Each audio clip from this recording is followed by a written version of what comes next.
Welcome back, everyone. For today's video, we are back and we are live here from New Orleans, Louisiana, and we're going to be recapping my first three games of the 2025 Louisiana State Chess Championship. Now, those of you guys who are watching this video, you're probably surprised I made no announcements about this tournament, and in fact, I registered for this event last night, one day before the event began. Now, you're probably thinking, why am I playing? Well, the reason that I'm playing in this tournament is that 6 out of the 7 games that I will play here will be FIDE rated. Now, thus far in this calendar year, I've played 18 games of classical chess, but in order to be eligible to qualify for the FIDE Candidates Tournament, which will happen in early 2026, I need to play 40 classical rated games. So I've been looking at various tournaments throughout the United States, also a little bit in Europe as well, and maybe Canada to boot. Ultimately, I settled on trying to compete in this Louisiana State Championship. Now, you're also probably thinking, well, wait a second, this is Louisiana. How are you able to participate? Now, for this event, players who are out of state are allowed to compete. However, I will be unable to be crowned the state champion because, of course, I do not reside in Louisiana. Nonetheless, it's an event that has some players in it around master level. Felt like a fun way to get the games, so let's dive into the action.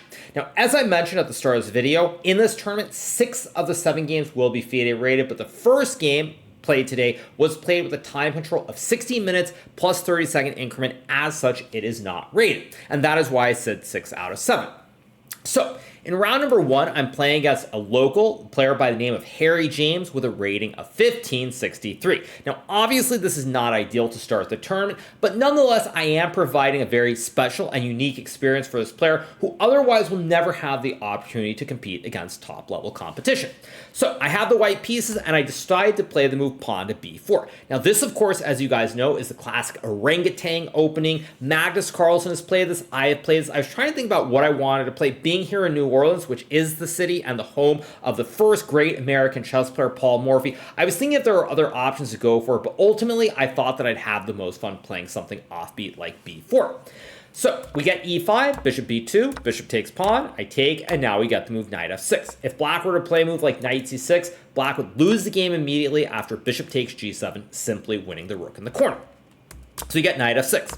I play knight f3, knight c6, I drop the bishop back, and now we get the move castles. I play a3, we get bishop c5, and now I play the move pawn to d4. Now in this position, bishop to a5 would have been slightly preferable as white cannot push the central pawn without hanging the king.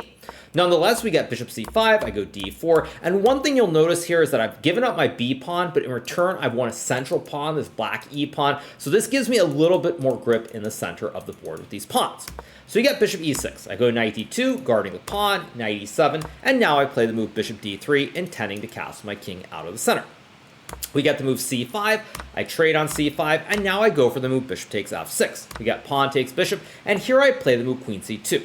Now in this game, I was moving very quickly. Obviously, I'm playing someone that I outranked by 1,300 points, so I'm simply trying to get this game over with as quickly as possible.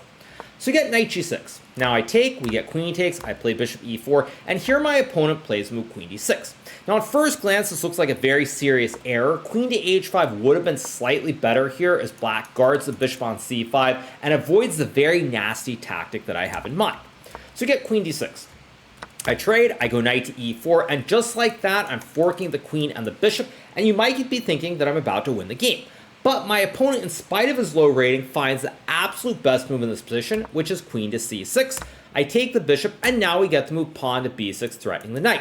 Now, objectively, rook a c8 probably would have been slightly better in this position to try and win this knight immediately, but b6 still makes a lot of sense. I go knight to d4, we get queen takes pawn, and now I make a huge mistake here when I play the move queen to e4. Now, during the game, initially I thought that I could castle my king to the queen side, guarding the rook on h1, and I'd be doing very well, but the line that I missed here is that after bishop to f7, I can play this move queen to e4 here, and if black takes the pawn on f2, now I have rook to d2, and out of nowhere, this black queen is somehow magically trapped here, and white should win the game. So I didn't see this, so I thought, why do I want to castle? Instead, I'll play the move queen to e4. Now my opponent plays move queen takes queen, and this is sort of the final error in the game. After the move bishop to d5, white is still quite a bit better after takes and rook g1, pawn takes, and knight to e6 here as the bishop is on pre, the rook is hanging, the pawn is hanging. If black plays rook to e8 here, trying to win the knight for the bishop, I have knight to c7, forking these rooks, and white should be much better. So my opponent decides to trade, goes bishop d5, I play f3, takes, rook e8, rook c1, takes, and now after the move king to f2, we reach an endgame where I am ahead by a knight in return for 2 pawns. We get rook e8, rook c3, trying to guard the pawn here. We get king g7, and now I play the move rook d1. Now what I'm trying to do in this position is I'm trying to use the 2 towers on these open files, the c and d files, and I'm hoping that this knight can stay on d4 or maybe go to e2 and f4, something like knight e2, knight f4, and then the rooks come in immediately, and I should win the game. So we get the move king h6. I play knight to f3 here. This is a move designed to stop black from playing rook to h4, attacking the pawn. And now my idea, once again, is to activate the 2 rooks. We get rook e7, excellent move. And now I play the move rook to d4. Now the reasoning behind this move is not so much that I necessarily want to trade the rooks immediately on e4, but if black ever trades, I'm going to take with the pawn and create this pass pawn in the center of the board that I can push all the way down. So we get the move rook e6. Now I check, I go rook c4 here, stacking the rooks to play for rook c7, and here we get the move pawn to a6. Now this move effectively loses the game immediately, but even after a move like king to f7 here, I can play knight to d4, rook to e4, and after knight c6 takes, rook d7, I bring the king closer, and with the rook and the knight combined and the rook stuck trying to guard this pawn, in the long run, I should go on to win the game. Now it doesn't mean I win immediately, I do not, but with my technique, I should eventually be able to improve and win. So instead we get the move a6. Now I go rook to c6 here, b5, knight d4, takes, rook a7. And now after the move h4, the reason that black loses immediately is that these 2 pawns on the queen side are simply paralyzed. If you push the pawn, hoping to push this one forward, you lose this one. You push this one, you lose this one. And if you ever move the rook away, you lose this one. So with the pawns being paralyzed and the rook guarding this pawn on a6, combined with this great rook on the 6th rank here, it's all but hopeless. So my opponent plays h5, I go e4, rook e7, king e3, and now we get the move f5.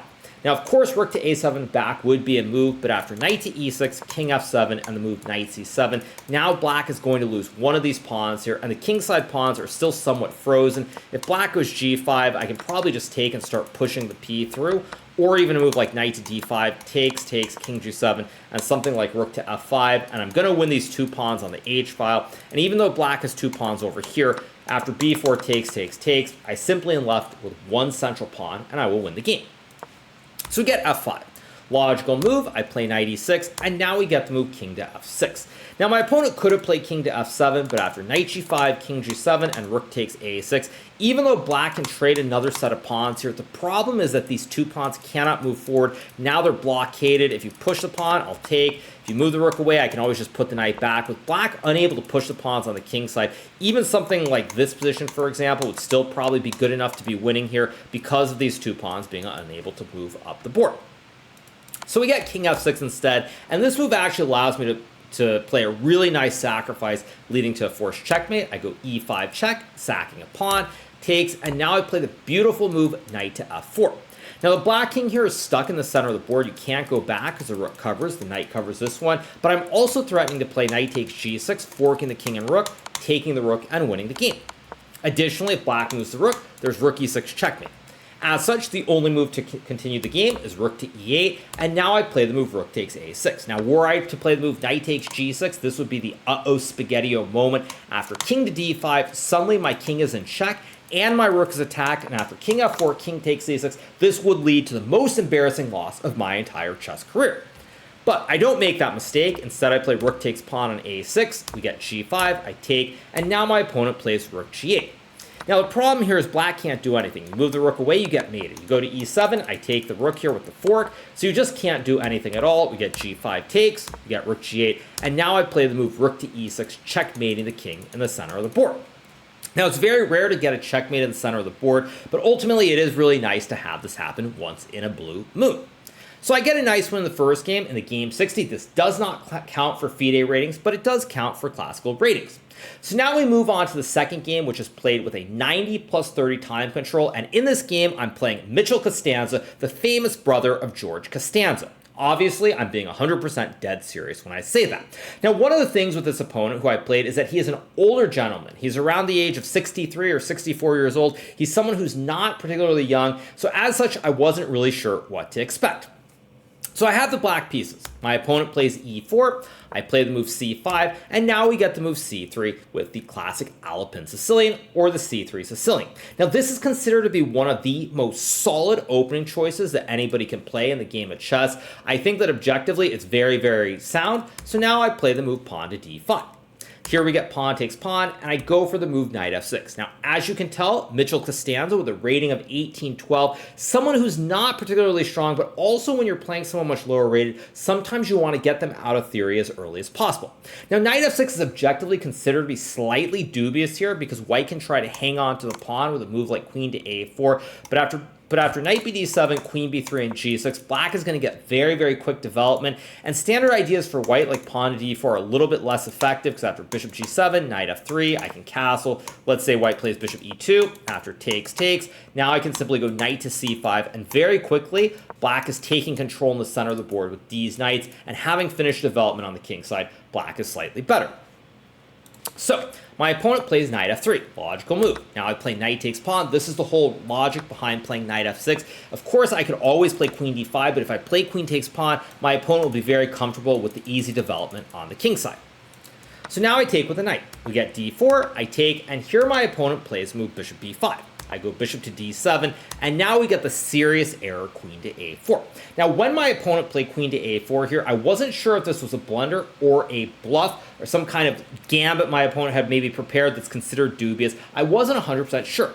Now, what's funny about this position, as I look at it right now, having not analyzed this at all, is that in this position, the computer actually thinks the best move is apparently pawn to e6 here, not taking the gambit, but with pawn takes pawn. But ultimately, I'm playing someone 1,000 points lower rated than me. There's no reason not to go for it, so I take the pawn. My opponent castles, and now I play the move pawn to a6. Now, we are, of course, playing this tournament in the great city of New Orleans. This, of course, is where the famous Paul Morphy was from, and Paul Morphy was someone who loved to play games, loved to sacrifice material, one of the great early masters of the game, so I thought that maybe my opponent truly was paying homage to the famous Paul Morphy. So I go a6, we get takes, we get queen to c4, and now I play the move queen c6. Now, as you'll notice, white has finished the development on the king side, white is castled, and meanwhile, I still need to push a pawn to get the king out of the center of the board. So we get queen e4, I play c2, knight a3, and now I play the move knight to f6. What I'm trying to do here is I want to distract my opponent with this pawn so that white will have to waste time taking the pawn, and I can finish my development with bishop e7 and castles, and if I can finish my development here, say bishop e3 and castles, you'll notice I'm ahead by one extra pawn here, so the gambit has failed for my opponent.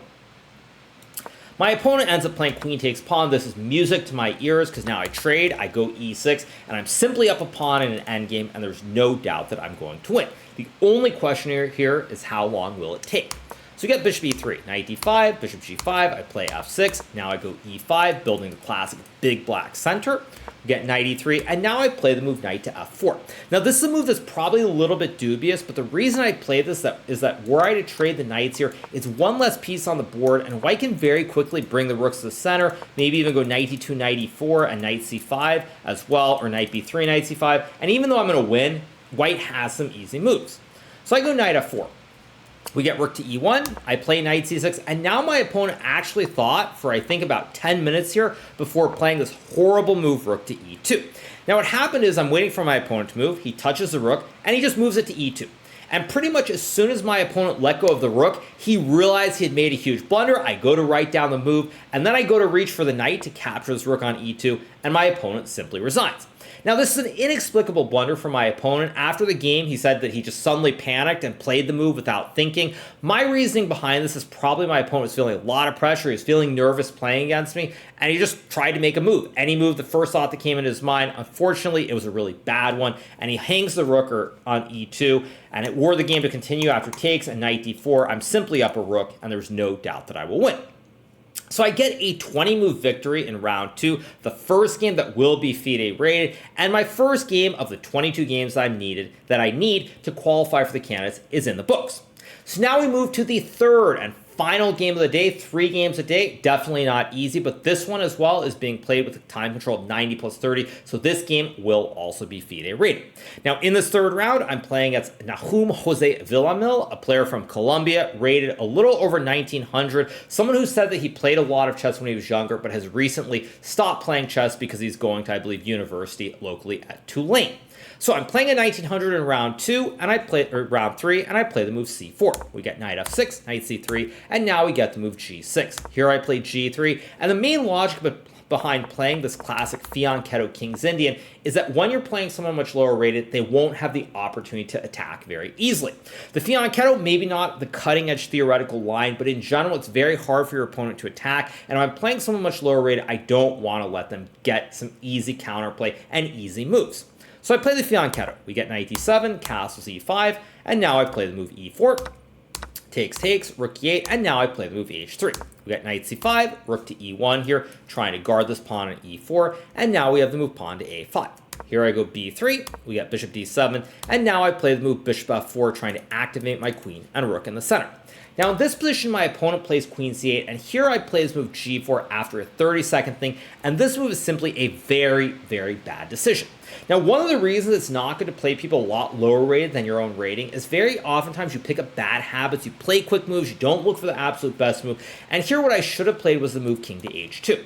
Now, ultimately, the reason I rejected this move is because of the very difficult move pawn to h6, which, by the way, I'm not sure my opponent would have found, and the problem here is that I thought my opponent's going to go g5, and I would have to retreat the bishop to c1. If I go to e3, I hang e4. If I go to d2, I think there's knight g4 check, and after takes, bishop takes d4. Maybe white is still better here somehow, but the game is becoming very messy.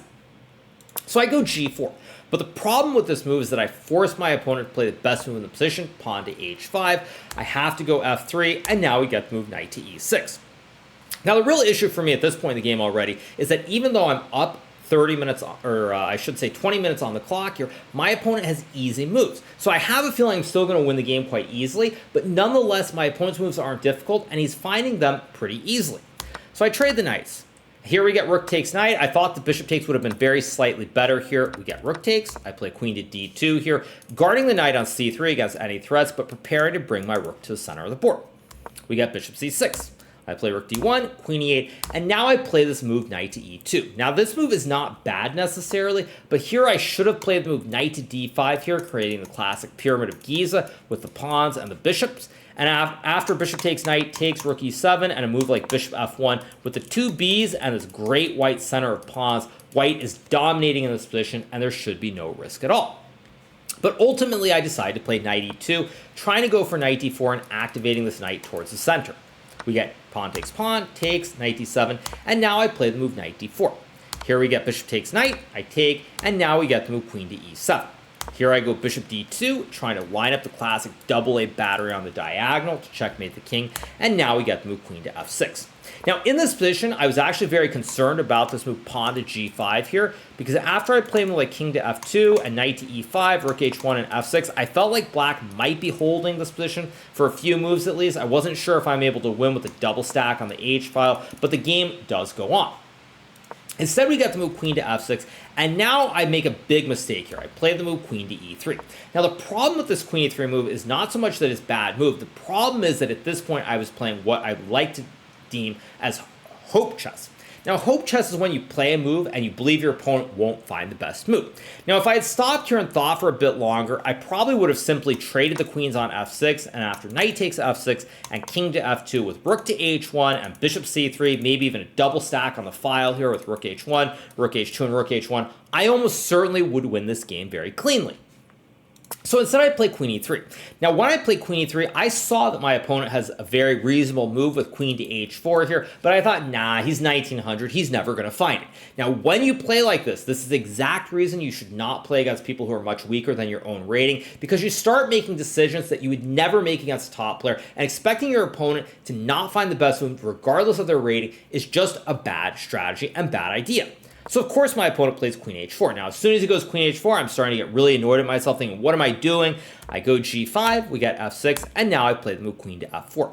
Now the good thing here about this position is that I'm trading off into an endgame, but in this endgame here, with the two bishops on the board, I still have decent chance to be better. Now, what I thought my opponent should have played here was I thought well, actually, I guess it all transposes. I thought that after takes, rook to f8 would have made a lot of sense. And after king to h2, it's very important here that black tries to put this knight on h5 and jump to f4, stopping white from launching the central pawns. Instead, my opponent goes knight to e5, I go king f2, rook f8, king g3, and even though white's only a little bit better here, now I have the time to reroute my bishops. I can look to play f4, I can look to put the rook on the h file, and even though it's only a little bit better, I think regardless of who I'm playing at this point, there are very, very good chances of winning the game. So my opponent plays b5. This is a move which effectively loses the game on the spot, but it's very hard to sort of sit here and just play moves like b6, because after rook to h1, I'm going to double stack on the file. I have f4 at some moment to kick the knight. Sample line, say black plays a move like rook to e8 here. I probably can go rook h2, bishop d2. I've got rook h1, bishop c3, and this position is just completely miserable to play, and white has a very, very big advantage. So we get the move b5. Trying to do something active, I trade, and now I play the move pawn to a4. This move fixes his pawn on a5, which I can always attack here. It looks a little bit ugly from a standpoint that I create this weakness on b3, but I'm banking on the fact that I can win the pawn on a5. So we got bishop e8. I go bishop h6, rook f6, and now I play the move bishop to d2 here. Important to note that if I were to go bishop d2 right away in this position, black can maybe try rook f6, rook e3, and after g5 with the idea of bishop to h5 here and the double stack on the file, there is some counterplay for black. So that's why I tickle the rook, I go back, now black can't stack the two towers on the file, and we get the move knight d3. I play rook to h1 here, and at this point, black's position is falling apart. There's the problem of the knight getting fossilized here, the pawn on a5 is weak, there's also the h-file, there's also bishop h3. Black's pieces are simply too passive. So here we get the move d5. This move is, I guess, a blunder technically, but it's already very hard to play. After rook to e5, which is the best move, I play f4, rook c5, and now I have the move bishop to f1, attacking this knight here. And after knight b4, bishop c4, bishop f7, and the move bishop to c3. Suddenly I've got the two b's on the diagonal, and objectively, I think I should be winning, although apparently the game goes on after bishop takes c4. So instead we get to move d5, I play bishop g5 here, now I'm attacking both the rook and the knight. I think my opponent missed this resulting sequence, where after takes, here I can very calmly take the pawn on e4, because after knight to f2, it looks like black has forked the two towers and will even out the material, but I can go rook h to f1 here, and now after knight takes rook and rook takes rook, we're in a clean endgame where I have a rook for a knight, and on top of that, I have my outside p, which I can push up the board. So we get bishop f7, rook a6, takes, knight c3, check, and now I go a5, and this a pawn is just screaming down the board. I'm pushing my p, and the game is over. We get bishop c2, I go a6, knight takes e4, and after the move king to h2, my opponent resigns here, because after knight to d6, I simply play rook to b8 here, and what I'm doing is I'm cutting off both the b5 and c8 squares. With the knight unable to jump here, my pawn is free to roll up the board, become a queen, and there's no way of stopping it. So after king to h2, my opponent from Colombia, Jose Nahum Villamil, resigns this game, and with that, I move to a score of 3 out of 3, and thus far, we have completed 2 games on our mission of the 22 classical games of chess that are required in order to qualify for the candidates. So first day, I go 3 out of 3. I'm not particularly happy with my play. I think there were moments in this third game specifically where I was playing too much on hope chess. Hopefully, I'll be able to rectify that, because in the next couple of rounds, I'll probably be playing some master level players, and even though it might still be good enough, I should try to be cleaner and more precise, or anything could happen. So, after the first day of the 2025 Louisiana State Chess Championship, I'm leading with 3 points out of 3. So far, so good, but there are still 4 more games remaining, 2 more tomorrow, and then 2 on Monday as well. At any rate, I hope you guys have enjoyed this surprise recap from this great state championship tournament. If you are not already subscribed to the channel, make sure that you smash that subscribe button below, and we'll be back with a recap after my 2 games tomorrow. Hope you guys enjoyed it, and have a great rest of your evening. See you soon. Bye.